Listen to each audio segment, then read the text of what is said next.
Welcome to the Dojo of Powerful Living with Waterboxer. This is episode 42, the Shaolin Creed. And we got Waterboxer as always on the other end. How you going, Waterboxer? All is well on the west coast of North America. How are things down there? Things are going pretty good down here, although I'm still cut off from the internet at my house. So feeling very cut off from the world at the moment. It's it's quite a strange kind of thing to go. We're going into our second week, and I know it's not a major kind of issue. It's not a it's not a major issue, but it is a strange thing because I realise I get all my information via the internet. I connect with so many people over the internet, and I share a lot of art over the internet. So not having that has been, it's different. Man, it's your window on the world. I don't care about television or anything, but the internet is kind of my window and my communication tool with the planet. So that would be difficult for me. It really would.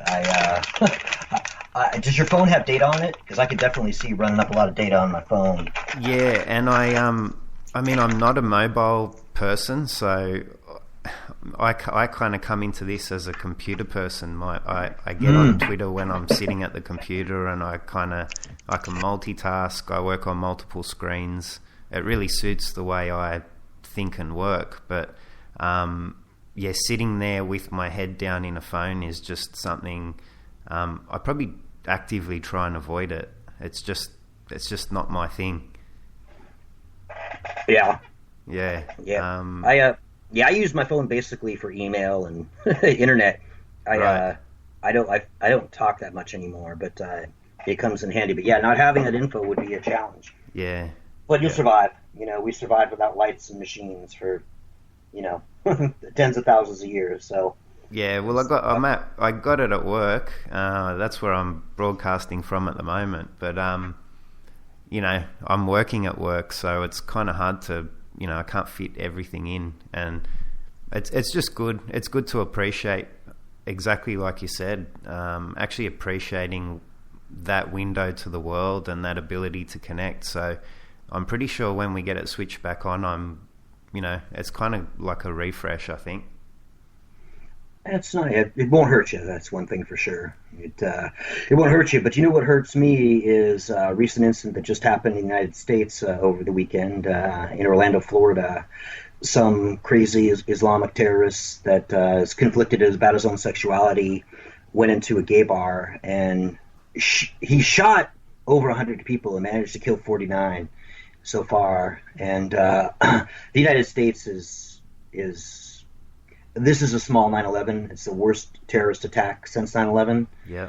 And our whole country some people are angry. Many people are just in mourning, to be quite honest. And I think some people are looking for a political answer to it rather than feeling it. But I was just talking to my son, just thinking, first, all these parents that lost their kids, and most of these were young men, in their 20s.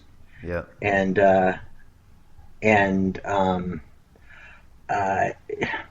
It's just so sad. That's all I could say. It's just so sad that a bunch of people just want to go out and have a good time.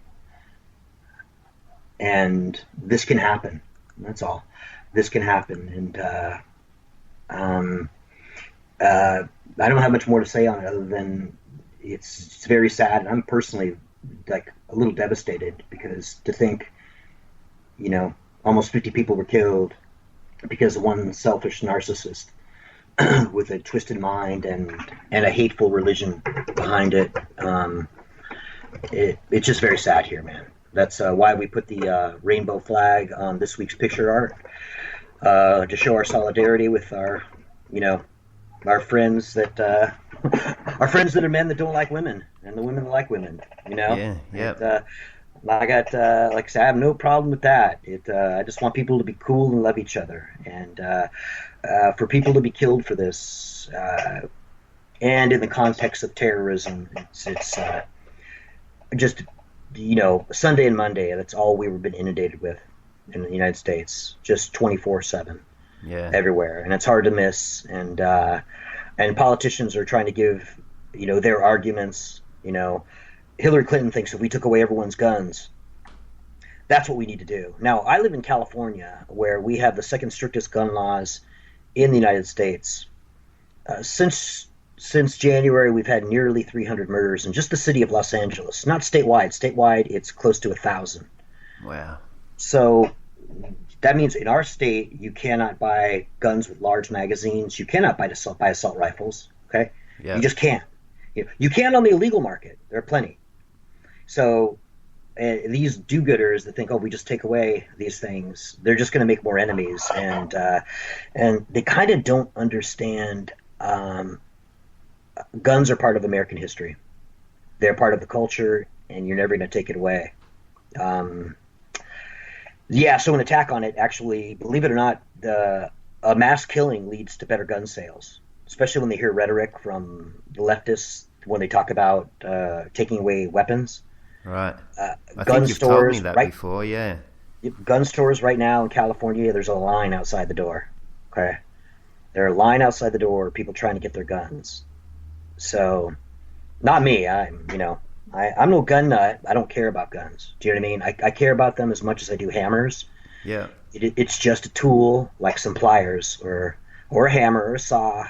That's all it is. It's interesting because I'm not a gun person at all, but I kind of look at it the same way. I wouldn't support taking guns off people either, because it doesn't make sense to me. It will never succeed politically, in my opinion. It just won't. And for the leftists to immediately turn an act of terrorism into an act of disarmament is a failure. Is a failure in policy, and it won't help anything. The idea that you could actually achieve that is crazy. Because the truth is, you're only going to take, the people handing the guns in are going to be the good law-abiding people. The people who don't want to have guns are not going to hand guns in or give them up. Absolutely. And hey, you put your ear to the street. Hey, I was in a pot shop once. A guy offered to sell me 2 machine guns. Right. I'm not shitting you. Guy had 2 fully automatic M16s. Yeah. That's crazy. They're there on the street. You know what I mean? He thought I was interested. I'm like, oh man, I don't even want to know this. I don't even want to be aware of this. So yeah, they're there. I know a friend's dad that's had machine guns in his safe for 30 years. So there are so many illegal guns out there. So yeah, and again, if you looked at the second strictest gun laws in the country, and California has the second highest murder rate in the country. so taking them away doesn't. There are sick and violent people. That's just it. Yeah. Taking away a tool really won't change anything. It may make a few people wringing their hands feel happy, but most people, anyways, to buy a gun too, there is a legal process. You can't be mentally ill. You can't have any felony convictions. And in California, you have to wait 2 weeks to get your gun to cool you off. So that's come up in the rhetoric rather than just everybody getting together in mourning. It was immediately politicized by the left-wing Hillary Clinton and Obama, trying to say, if we only took away everyone's rifles, if we do that, then it's like, why don't you wipe out terrorism, guys? Why don't we just say this is a horrible crime and let's look at the individual who did it? Because there are millions of guns here. There aren't a lot of shootings. Yeah, I think that's a way to kind of, look away from the truth of what it says about us as, society and where we're at as well. Because, like you said, we've got hate amongst us. And there are people that hate, and we've got to realize there are certain dogmas that preach hate. It just anybody who follows any dogma, there's going to be conflicts with what the truth is. I don't care if it's Judaism, Christianity, Buddhism, or Islam. There are plenty of things in reality that are going to conflict with the dogma. And any dogma that openly preaches hate and killing anybody who's an infidel, there's some problem there. Okay, There is a problem there.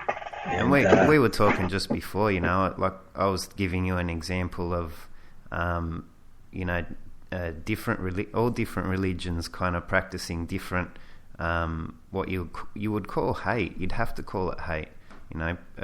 Saying anything against a certain group of people is hateful. So, this stuff. I think you said, the church wouldn't kind of do a get together or a preach about being anti-gay, but that's that's going on in my hometown. So I know that there was something organised that got cancelled yesterday, but that stuff's going on. That exists, and we can't stand for that. We can't let that. We can't accept that. We all, whether you're Christian or Muslim, if your religion is preaching hate and you don't feel you're a hateful person, speak out against your religion. Or your group, whatever the group is, yeah. Yeah, whatever the group, or get out of the group, okay? All right? You do know what's right and wrong. You really do. And most people do. Reality will confront you with what's true. And it's very interesting, I've realized, especially when I was younger, I had some dogmatic thoughts and everything had to fit in that little box, whether it's the environment or politics or whatever. And I would constantly run into conflicts because reality would question that. Yet I'd try to stick with the dogma and I'd feel hypocritical.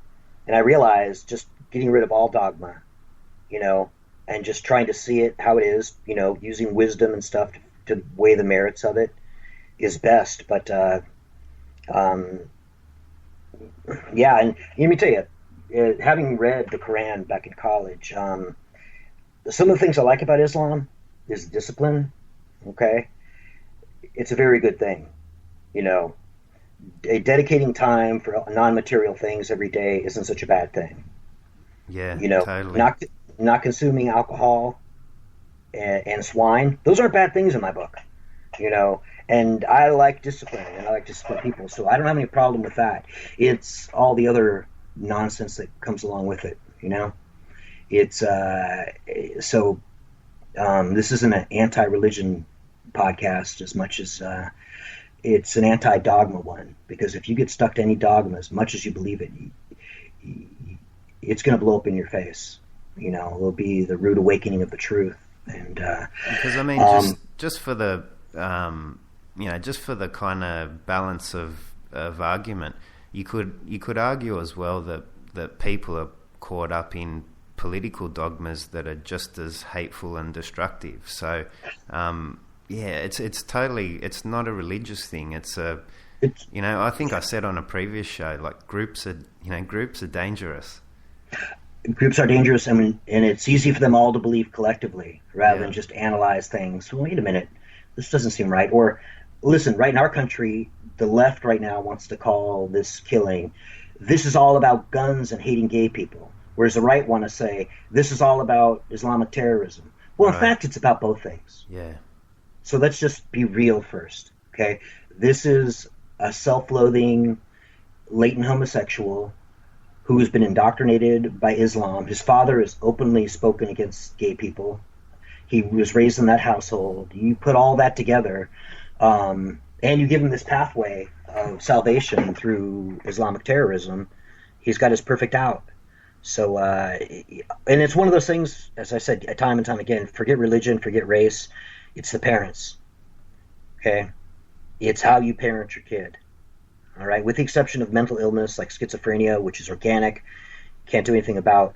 Otherwise, if you're instilling your kid with love and confidence, the ability to reason, you're not going to have a killer. That's all I can say. You're not going to have a killer. So, that's what America's been going through. But it's been a bummer, man. It's been a bummer. Yeah. We've been inundated by it, and also I'm inundated by it because I want to be, because this is a horrible thing. This is this generation's 9/11. Really, I think it'd wake up. Is it the new? Is it the way things are going to probably be in America? Probably. So you think more to come? Yes. If the continued administration, Obama has a great deal of sympathies for Muslims, and he has done a great deal to have the FBI back off observing them, surveilling them, and stuff. And it hasn't helped. That's all we can say. It hasn't helped. He's had a failed policy in North Africa and the Middle East. It hasn't helped either. So well, I'm not totally up to date on this whole story, but I did catch a headline saying that the FBI had interviewed this guy twice before. So, what do you think about that? They didn't have enough evidence, but they are under the guidance of Obama's Department of Justice, who may have said, hey, you don't want to make this look like discrimination. Hey, you don't have enough evidence. Hey, don't chase that lead. Right. Okay, that's what's kind of coming out now, is maybe they have some direction because it conflicts with his pro-Islamic policies. And so, how did the guy get hold of the weapon? He got it legally in Florida. He has a special license in Florida too. And Florida doesn't have the gun control laws we have here in California, which is a full background check and a 2-week waiting period. I believe in Florida, at least with his license, you could buy a gun the same day. No way.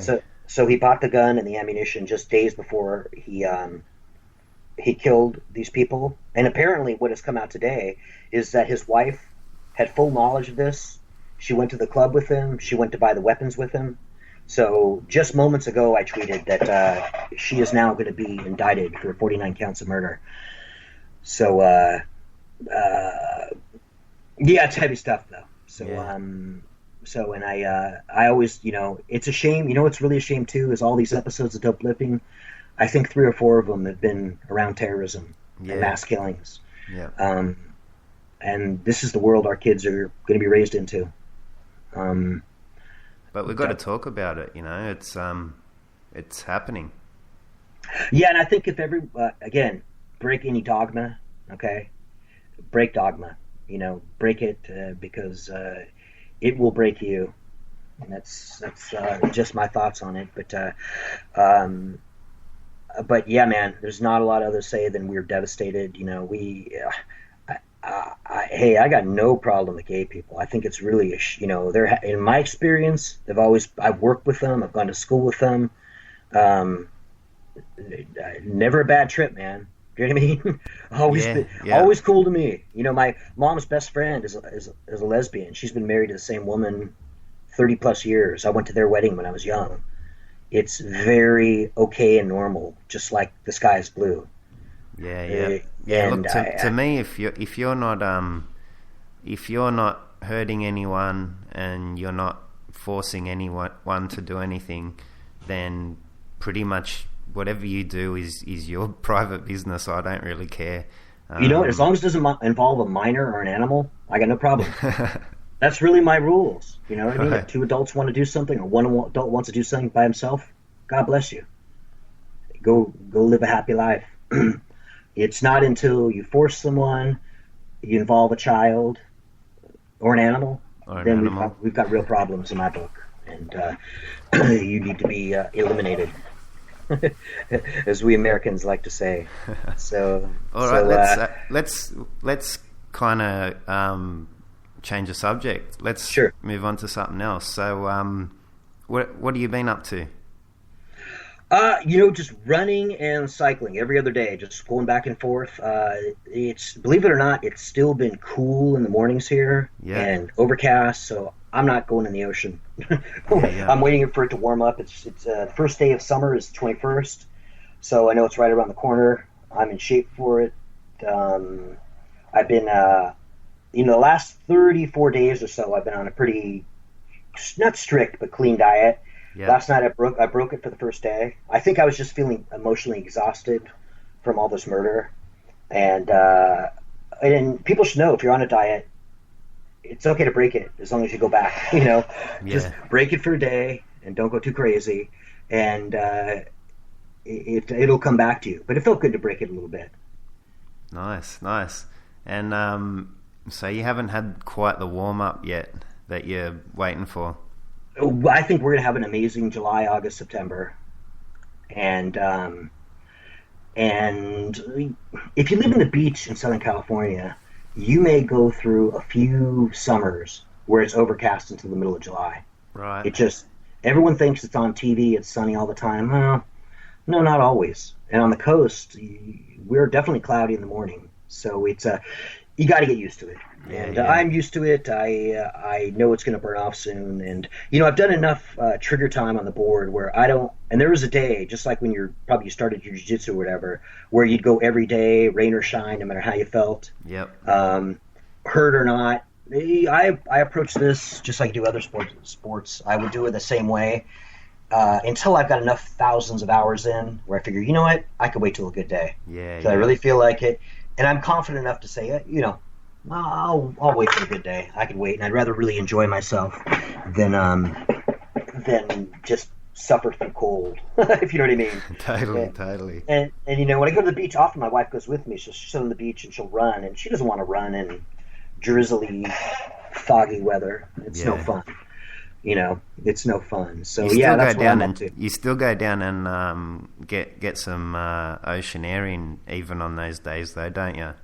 Oh yeah, and even on off days, I drive to the ocean it's 2 blocks away, but I'll take the dogs out for a little errand and drive down, look at the water. Yeah. Because sometimes you never know; it could be gloomy where you are, and even though it's 2 blocks away, it might be beautiful. So I always check just in case. It can be so different, can't it? It can be, so I always look every day. If it's beautiful, I'll turn back around and get aboard. But looking at the forecast, I probably got another week of gloom, and it does. I tell you, not seeing the sun except for a couple hours in the afternoon, it is kind of a bummer. Totally. I did. As I say, I know why my ancestors left Europe, because it was fucking cold. Yeah. It was cold. They wanted to go somewhere warm, and most migrants continued west until they got to California. At least the most successful ones, because they said, "Okay, here's the sun. We'll stop here." So, so you're getting sick of that, but everything else is tip top. I think I got 32 or 33 consecutive days of training in without a break. Yeah. Today is the first day I took off, but I needed to get some sleep. You know what I mean? Yeah. Need to get some sleep and just take one morning off and feel good. Feel good. I feel like I'm, my body's well underway. What have you been up to? Yeah, I was just going to say, what I've been working? I've been working a little bit on the Indo board. And I love it. Yeah. So, and even my daughter, she's 6 years old, and she's just graduated from the soft pad that you balance on up to the big roller. So yeah, man, we're having heaps of fun on that. That's such a cool little tool to work with. It is, and you could have so much fun, much, because you can really let your imagination go. Now let me tell you, my best move on the Indo board is twirling the Filipino sticks in a figure 8 while balancing. Whoa.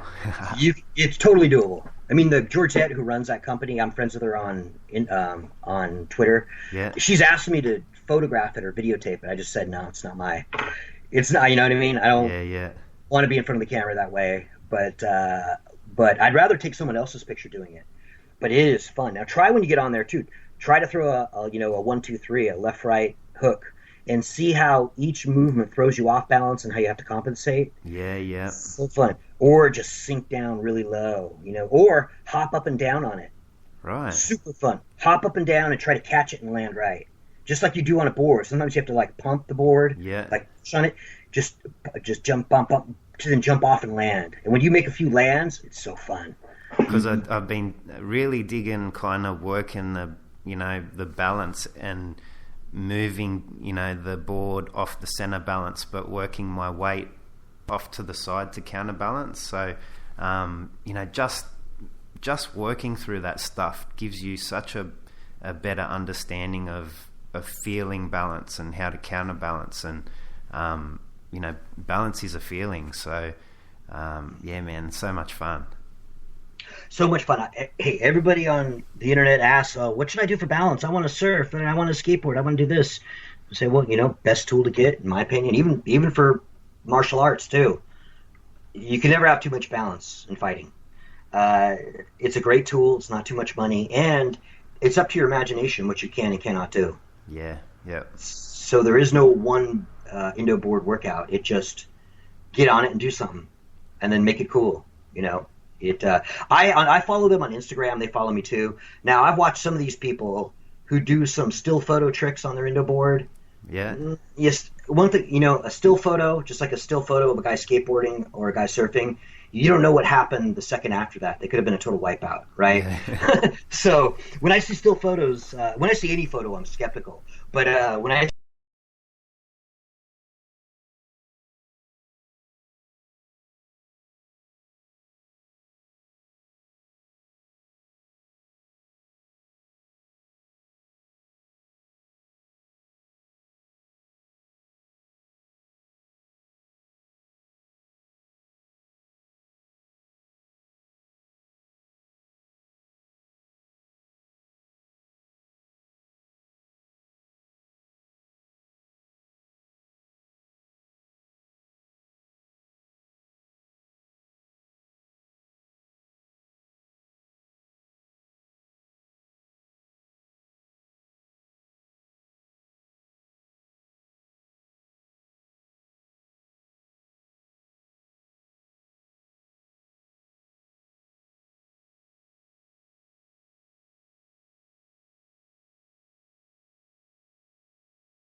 Yeah, we'll call it a point one or a point two, whatever we want to do. Yep. So, oh, hey, you're back. Okay, hey, we're just going to quit it. So, hey, everybody listening, stay tuned because Crazy. we're ready to move into other topics. All right. Yeah, the other thing I had down was there was some UFC news about someone testing hot. Well, Chad Mendes has failed an out-of-competition drug test. They have not published exactly what he tested hot for, but he has tested positive in the past, I think. Right. So, surprise? No. Not really. The other thing about PEDs in sports that caught my attention was Brock Lesnar was giving this waiver of the 4-month USADA testing. Yeah.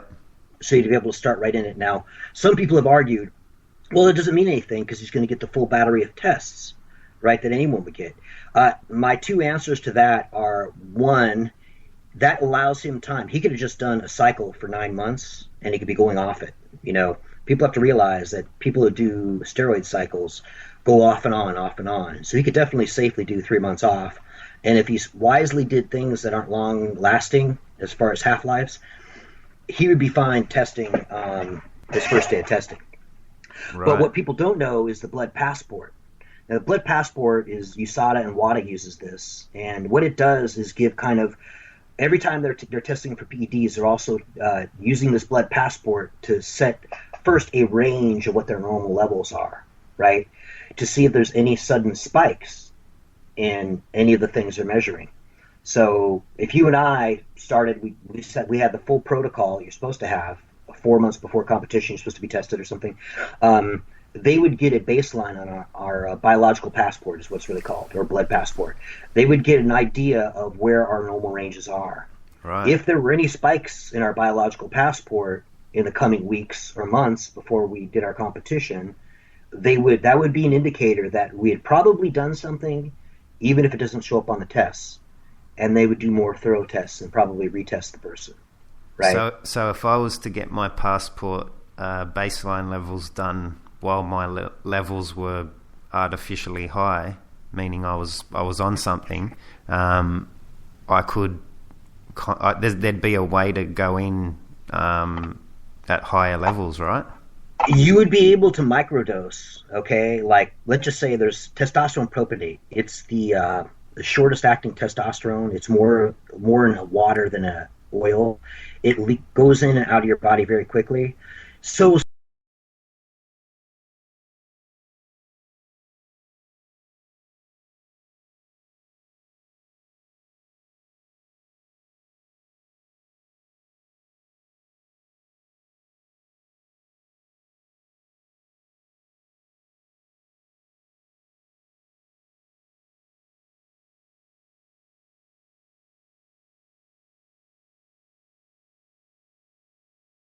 they know what's up, and it is what it is. Just please, if you listen to the show, just don't be naive when you see sports. Don't be naive, and don't And be what about surprised. someone like Conor McGregor out training in Iceland or wherever he's training? Would he be getting tested right now? I USADA probably contracts with WADA, World Anti-Doping Agency, and they probably have a few testers there.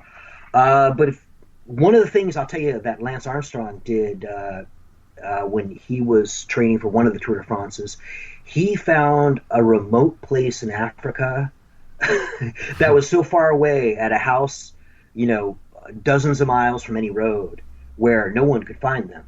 So if they sent out an inspector, that inspector would have to ask various people in the small African town, and they would know the person was there. And they'd be able to ditch or do whatever kind of masking they needed to do. Yeah. So yeah, being far away helps. Being as far away from the Western world helps. And what about, like, I've seen pictures of people who in bodybuilding competitions with their, here's my sample, I'm getting tested, who definitely don't look natural to me. Is that me not being able to pick it right, or is that a way of, a smart way of microdosing and getting out of it? Being a bodybuilding athlete means you're using anabolic steroids and PEDs. It's just the very nature of it. So what about the competitions that have natural, they're dubbed as a natural competition? Well, they take a lie detector test and a urine test, and they don't take the carbon isotope ratio test. Okay. That will make people turn. If you're hot, you're hot on that. They take a simple urine test and they take a lie detector, and those guys probably were using for 9 months before the competition, up to the competition. Right. Okay. They were using. You can only put so much muscle on a body naturally. It just won't stick, especially when it's lean muscle. Now you can put muscle and fat on fairly easily together, but when you see shredded muscles and low fat, humans aren't built like racehorses usually. There's a few exceptions, but most aren't. Most aren't, and that's. I just think one of the things we're trying to do on DopLiving is just demystify things and just bring it in the open. Yeah, I mean that's why I ask these questions. That they might kind of sound silly, but no. I do question it differently since we've started the show, and there's a lot of illusion going out there, I guess. A lot of illusion going on out there.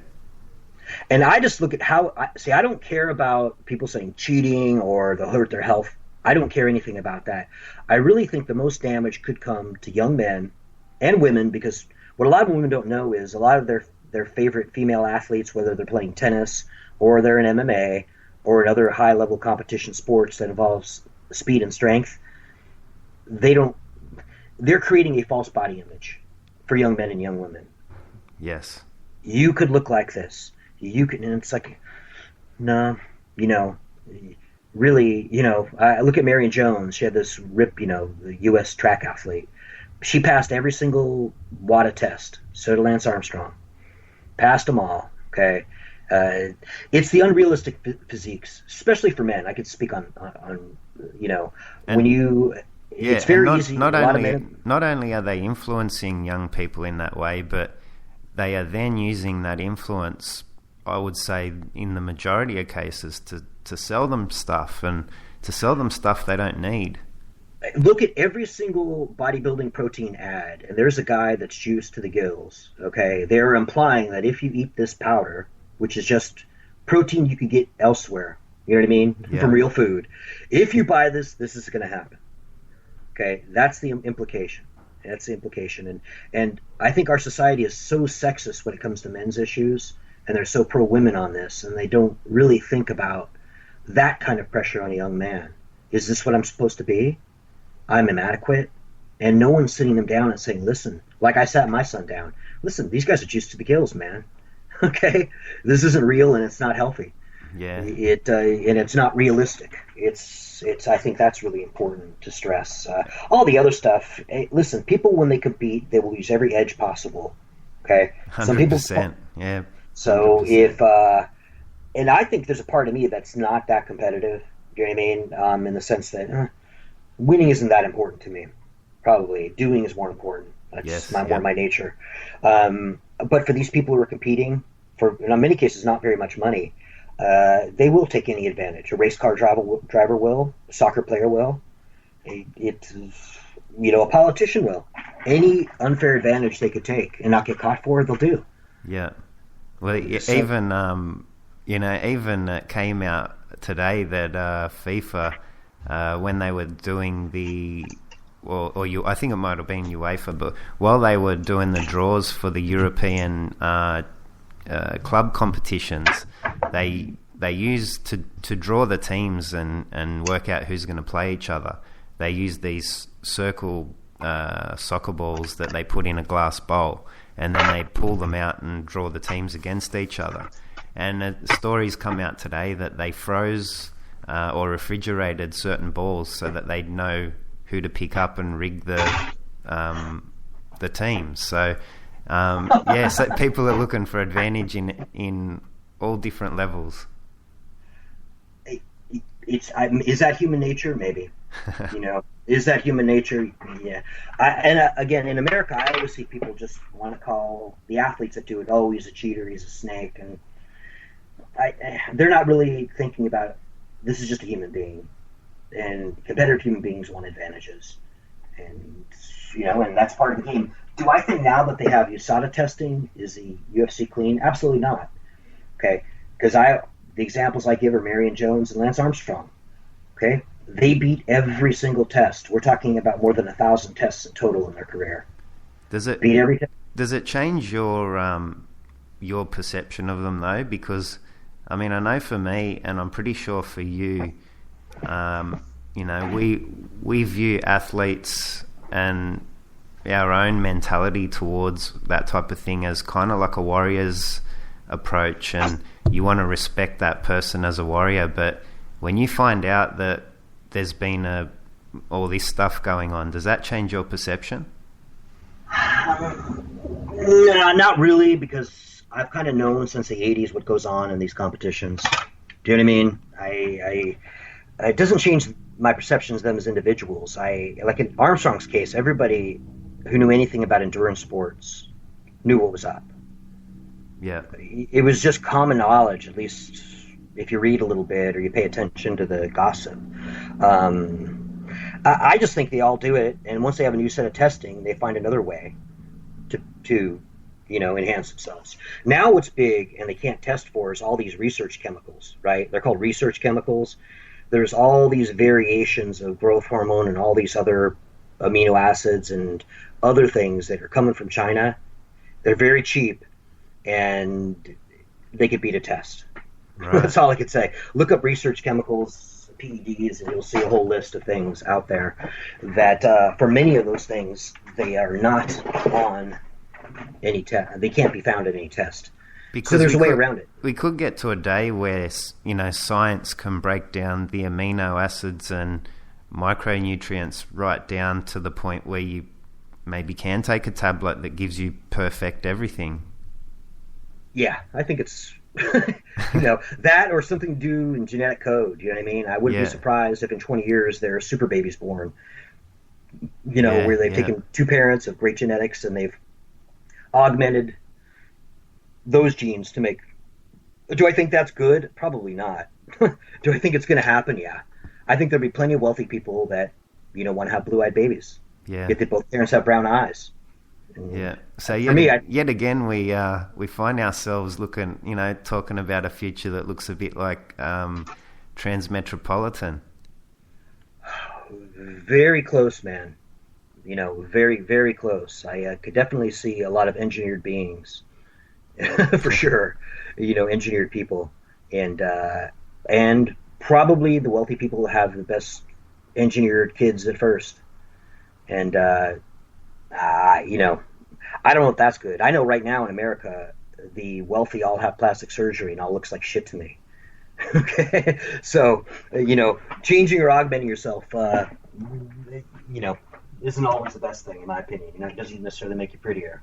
I certainly miss the plastic surgery I see and the fake lips and the Botox. My eye spots an unnatural line immediately. Maybe it's because my dad was a photographer. Maybe because I'm a bit of a photographer. When I see an unnatural line, even if it's fake boobs, if I see them and they look unusual to me. Yeah. And they're not nature's lines. When I see the fake lips and they're not nature's lines, I can sense it. It seems strange. And I now know what it is. For a while, I didn't. So that's that. Man. Isn't that effect? What do we call the show? That's the effect of being just a little bit off real. Yeah, that was called. Oh my gosh, the chasm of doubt. Was the chasm of? Gosh, we'd have to go back in history. There's called the something chasm, which when something seems the more uncanny cartoon, valley. What was it called? Uncanny valley. The uncanny valley. Yeah, that's when things that are kind of lifelike but don't seem purely lifelike, and you have a physiological reaction to it. That's when I see plastic surgery or fillers or Botox, whatever. When I see a woman who's in her 50s or 60s with smooth, shiny skin and pursing lips and round boobs, it's like, you look like a freak to me. And for me, I see them, it's like when I see men with hair transplants, I see, oh my God, you are so uncomfortable in your skin and don't feel any confidence that you've gone through this. And when I see hair implants, I already go, okay, this guy's a pussy. Yeah, you must see like a lot of kind of strange stuff out there in LA, but I think we catch on late over here, but I hear what you're saying. There is certainly that there's a kind of male age group that has that thing going where I don't know, I guess people would call it the mid-age middle-age crisis. Crisis, yeah, with the little convertible and the strange-looking hair and all that thing going on. Yeah, I got my sports car at about 31 years old, right? My little German drop-top convertible, whatever, because I never wanted to be that 45 or 50-year-old guy driving around in a fancy car, trying to hope 30 or 25-year-old girls would look my way. I always thought that's douchey.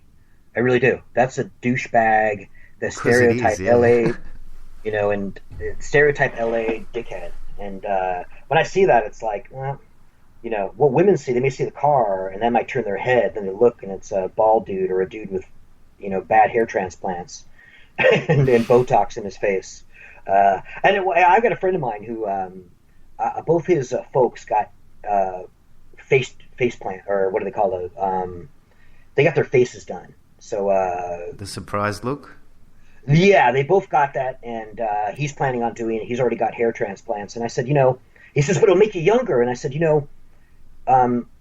being younger doesn't necessarily make you more attractive or prettier or more handsome, because if what you're starting with isn't very pretty, you're just going to get younger of that, right? And I'll say honestly, both of his parents aren't very physically attractive, so all they are is younger versions of themselves. But that still isn't what you'd look at. Like my mom's face, she used to be an actress and a model.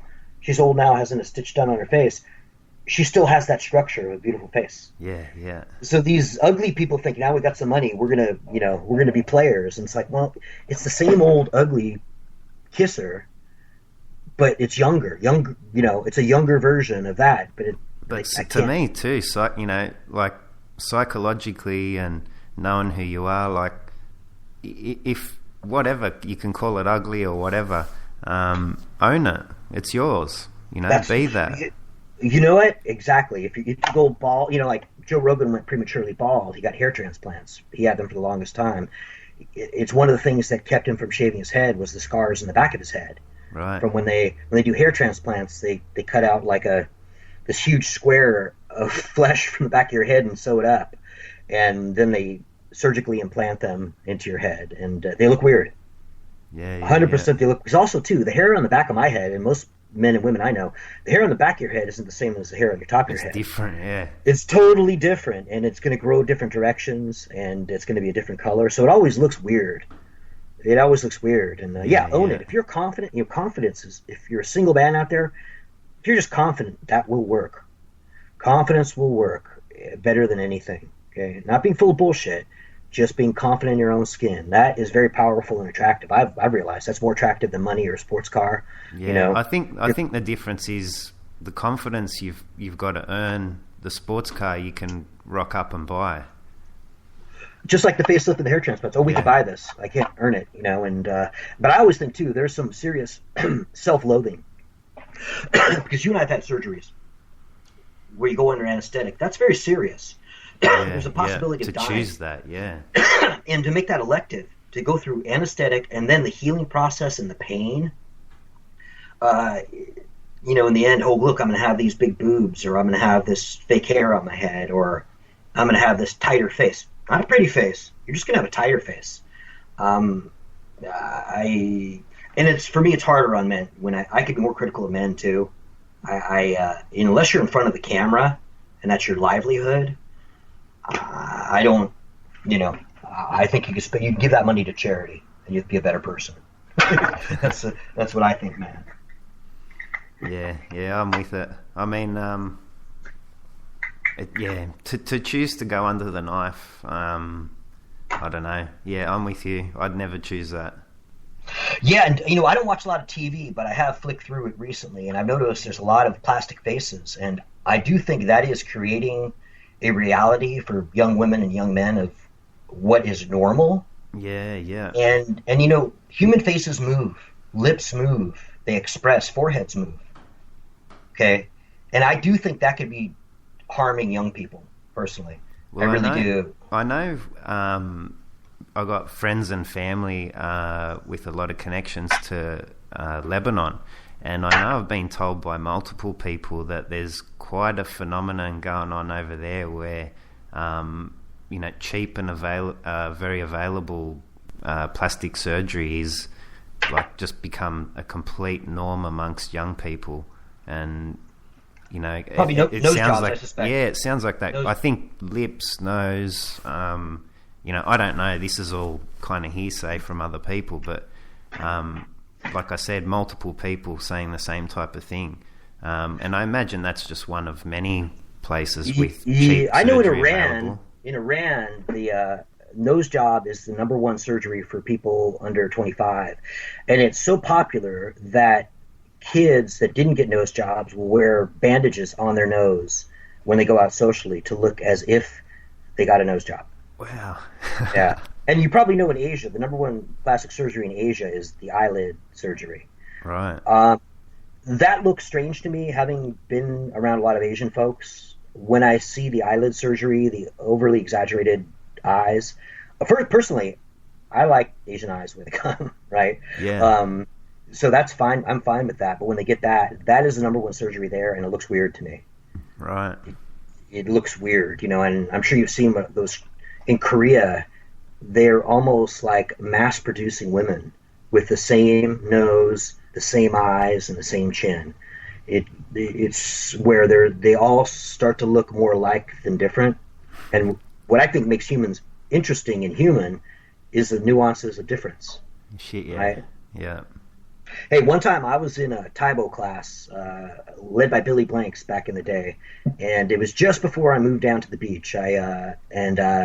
So way back, and I looked at the room. There were a lot of great bodies, these women, actresses, good-looking women, right? Mostly women in the class. I was friends with them, but I was looking at the mirror, and I looked at all these faces, and 8 out of 10 of the women in the first row had the same lips, the same nose, the same forehead, and the same boobs.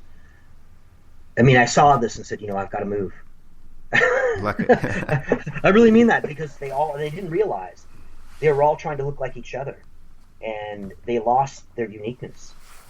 And maybe in a still photo it looks good to them, but they don't see themselves moving in real life or in daylight. You get that under daylight, and you get to see like fake lips moving. Women who get these lip fluffing things head on, it looks good in a photograph. From the side, they look like ducks. You know what? But I'm with you. Even when photographing, particularly females, the beauty in it, the art in it, is looking for the individual aspect of that person. You're looking for uniqueness. You're looking for something deeper. So, to me, that all that kind of cookie cutter Barbie doll look, it's for the bullshit. Absolutely. Magazines and fashion bullshit. It's not for the real stuff. I totally agree with you. Yeah, the human face and the different angles. Hey, my face on one angle looks okay. Other angles, it doesn't look, it looks Same, scary. Yeah. and most scary. people do, like you photograph even the most beautiful person from a certain angle and you can look at it and go, whoa, Well, hey, I've worked with my dad with some good-looking models, and let me tell you, some side profiles, some of these girls, some ugly women. You know what I mean? If you took a harsh side profile, you would see some of the features just didn't look as good as they did from the other side or from a three-quarter angle or head-on. Yeah. But a good model knows their sides and knows how to turn their head. But the camera is lies too. The camera is all lies, but there are levels in lies, and I think I agree with you. There's certain levels that go beyond what's okay by me. Yeah, and character. It's kind of what makes humans interesting, right? Totally. And that's some of the stuff you'll capture in a good photo, is some character. It doesn't necessarily mean lines or wrinkles, but it's kind of that soul of that person. And again, just plastic surgery is like PEDs too. It's a synthetic thing. It's all too common. It's all too common. I just hope the day doesn't come where more people have these fucked up faces than don't. You know what I mean? I do, yeah. Because I think of young girls. You have a young girl watching like the Kardashians. Now those girls are pumped full of silicone and Botox and all this other crap. They're not natural. And if those are their role models, I think it could fuck up their head unless you have a good parent sitting them down and saying, "Hey, realize these are cartoon figures." Yeah, well, okay? You're not getting to see the true outcomes of those people's lives. Like you don't know. The Kardashians are quite possibly the most unhappy people around, but they're not going to be selling that. Yeah, no, they won't. So they won't. You get to see this sold image of a glamorous life and faked up everything, but if they're sitting there crying at night time about who they are and or maybe what they don't know about who they are, you don't get to see that. You don't get to know any of that. Yeah, no, and we talked about kind of confidence. Confidence comes from hard work and discipline and things like that, right? Look at DeJoy Romero, who's stuck with us with the Mary Shelley project for 120 days. Yeah, she's earned that, and along with a better physique and feeling better, she has an inner confidence, which I know is growing. I'm sure the people around her feel it, right? And that's something she could never buy. She could have bought a new dress. She could have bought fake lips or fake something or other. And she may have this false confidence about that. But this is something she knows. It came only through hard work. And who gave it to her? Not US dollar. Hard work and time and dedication. Yeah. And that's powerful. I know that's, like I said, one of my strengths may be confidence, quiet confidence. That just comes from thousands of hours doing really difficult things that humble me, and continuing going back the next day and doing the same thing until I get better at it. Or the endless journey of cardio. You got to do that the rest of your life. Just the way it's going to be. You got to get your 7 or 8 hours in a week, or else. Because once you stop moving, you die. But yeah, there's something there's a real confidence that can come from earning it rather than just buying it. And that, I think that confidence kind of grows as well when you go through difficult times. And DJ Romero is a perfect example of that. She's had 2 setbacks with the foot, but she's not let that stop her at all. And I think the further you go on your own journey of that type of kind of change in your life, the more of those, you're always going to hit those speed humps. I'm still hitting them now, but the more that you persist through, and the more that you survive through and come out the other end, I'm a strong believer that grows more confidence, and it makes you better at what you do. Because when the sun comes out the next time, everything feels just a little bit easier, and you get just a little bit better at everything. And as I said, that confidence grows from knowing that you survived. Yeah, you know what a gauntlet is. It's like, look it up, but it's like going through this very difficult thing. I think the real gauntlet in history had something to do with, you had to go through this group of men with like spears and sticks, and they beat the shit out of you, right? But life can be that way too. You have to go through a gauntlet, and in the end, when you get through it, it toughens you up, and it does make you a better, harder person. And that's why I would argue for the more harder path in life. Doing things that are a little more difficult, it'll make your life more interesting. It will. So. All right, I'm with that. Perfect. Want to give some shout outs? For sure.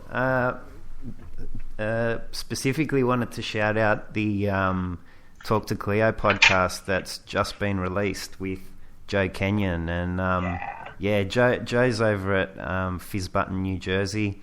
I think he quite often plays straight after us today. So check that out. And he's also just released a book. And I can't tell you exactly where to get that. I'll look that up. But they're my big shout-outs for today, as well as DJ Romero and Bad Andy. What about you, Waterboxer? I think you kind of covered everybody. Let's give a shout-out to Ryan Spills and Death Squad K-Town. That's right. They put out a new song. Because I haven't had internet, I haven't had a chance to download it. I did. It's a party song. It's really cool, and it's I'm pretty sure it's called New England. Yeah, that's what it's called. Yeah. So I'll definitely get a download of that, and we'll play that next week. And right who else? We've had Danny Pin's been around a little bit lately. I always get a little bit excited when I see Danny's favorited and retweeted stuff. So hey, yeah. Check this out. Speaking of Joe Kenyon and Fizz Button, New Jersey, and Danny Pin, the other day at about 4 a.m, I'm listening to Adam Carolla's podcast, and a caller comes on, and he's talking to Adam. He says, "Oh, I'm a wrestler, and I also have a podcast." He goes, "Yeah." He says, "Oh, yeah, it's called Fizz Button, New Jersey." I'm like, "What?"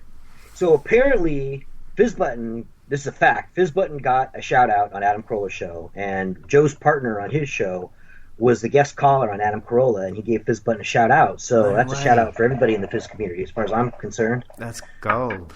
That is gold. I heard it once, and it went by me, and I had to play it back. I'm like, did I just hear Fizz Button? On Adam Carolla is the biggest podcaster on the planet, right? On the planet, yeah. He's got, trust me, these people that follow Rogan and all this stuff, they have no idea. Adam actually makes money, real money, right? And it's a show. It's a 5-day-a-week show, and it's actually a very good show. It's the best produced one out there.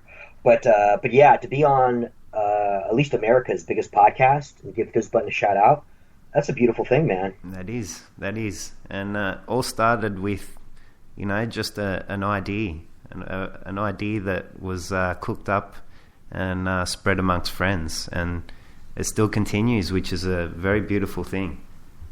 You know how Danny was able to bring the entire planet together on Saturday mornings or Saturday evenings, your time, was pretty neat. And how collectively everybody was listening in at the same time. I'd have to get up at 3 a.m. sometimes to be there. Yeah. Doing live pictures for every song. It was real fun. And I think, quite honest, America could use a Fizz Button Utopia episode pretty soon just to chill everybody out, Yeah. It would be good because what I really think in America right now is, people are trying to give it a political explanation, but I think people are freaked out and they're scared. Yeah.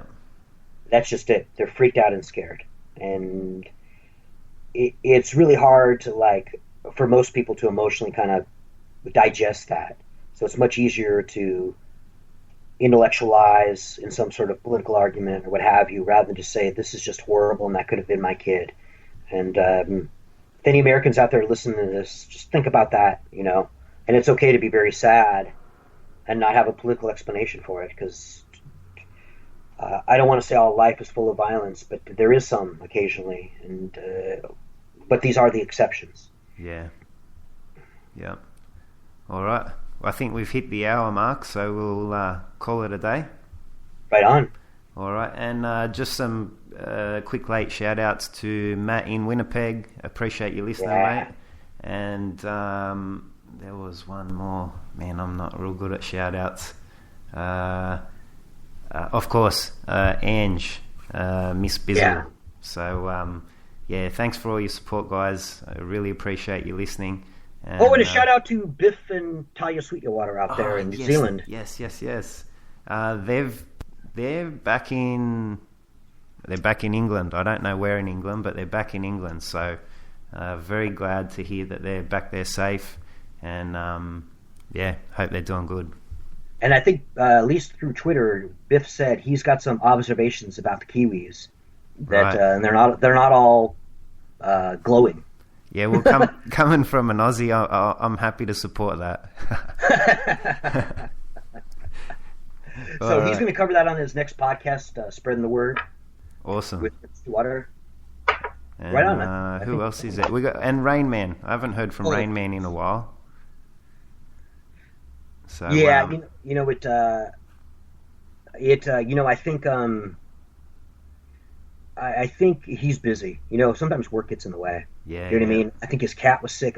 I just know because I paid attention on Twitter, like we all try to do. I try to pay attention to the feeds, and if I know the person, but I think his cat was sick, and this and that. Life gets in the way sometimes of social media. I'll tell you who else is kicking ass. Brian Freeman. Yeah. Yeah, so, give him some love. I did see yesterday he's headed up to Canada for his first international competition, and he's fully supported by sponsorship. So, good stuff happening to a good dude. Yeah, and people don't know Brian was in the military, and he's in a wheelchair. He's got partial paralysis in his lower extremities, and I think maybe one of his arms. He competes in. They're not called the para. They're called something about able, but he's in a special category for people that have been injured, because I don't know what the term is. Yeah, I'm not sure either. It's but there's a term that he actually just recently did a live video stream of his coach teaching two impaired athletes how to do jiu-jitsu. So I will not use the term disabled. Do you know what I mean? Because that's not what it is. Yeah. You know what I mean? I'm intentionally avoiding that term. I'm hopeless with those terms, so I'm the worst one too. I know. I try to be respectful. I really do, and I don't. I'm not going to call a Native American an Indian if I'm conscious. You know what I mean? Yeah. See, I'm likely to do that unconsciously. So then it doesn't mean anything. If you do it consciously, then you're a bigot. If you do it unconsciously, like if you don't know the difference between Asian and Oriental, you're probably just naive, right? Yeah. That's all. But if you do it and you know it, you're hateful. You're trying to demean someone. Yeah. I think that's fair.